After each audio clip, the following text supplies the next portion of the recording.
U.S. President-elect Joe Biden has urged lawmakers to prioritize their regular duties as they pursue the impeachment trial of Donald Trump. With just days to Mr. Biden's inauguration, there are concerns a trial in the Senate will consume the first weeks of his presidency. For more, we are joined now by Simon Marks in Washington, D.C.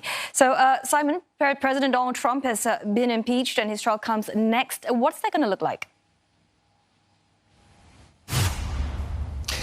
Well, I think the big question is, when is it going to happen and is it going to happen? It's absolutely apparent from Senate Majority Leader Mitch McConnell, who, of course, is about to lose his job and be replaced by a Democrat, Senator Charles Schumer, that the trial is not going to happen immediately and will not happen, therefore, before Joe Biden becomes president of the United States. So the Democrats will have a decision to make. How quickly do they put Donald Trump on trial? There have been suggestions from some Democrats that perhaps they should wait until Joe Biden is 100 days into his presidency, because at the end of the day, the fundamental question is, what's the point of putting Donald Trump on trial after he leaves the presidency? He can't be ousted from the presidency. He's already left it. So the fundamental reason for doing it, if you can gather a two-thirds majority to convict him, would be to prevent him ever from seeking elected office in the United States again. And that is certainly an aim and ambition where Democrats and some Republicans,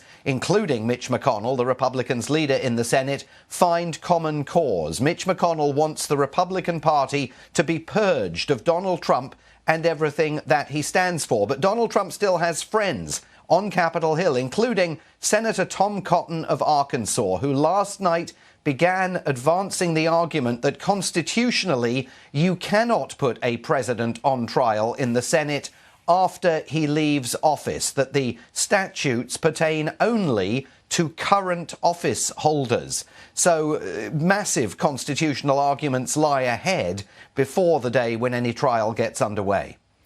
Simon, the impeachment has been described as well as being politically risky for the incoming president, Joe Biden. How exactly would this impact his presidency?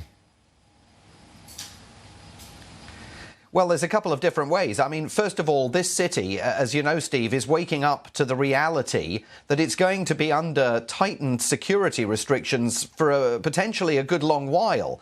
I mean, with Department of Justice officials saying that it is going to take years, as they put it earlier this week, to neutralize the threat of violence from President Donald Trump's supporters, Joe Biden will be inaugurated on Wednesday, suddenly facing a deep political and social crisis here, with millions and millions of Americans insisting that Joe Biden is not the legitimate president of the United States because they believe the lies that have been espoused over the last many weeks by President Donald Trump about the election campaign. So there's a massive issue for Joe Biden in trying to establish his legitimacy, which may simply be impossible in the minds of many of those people who have supported Donald Trump's attempts to overturn the outcome of this election. It's going to be a massive issue for him, and not one that I think he or members of his transition team were expecting to face until just a few days ago.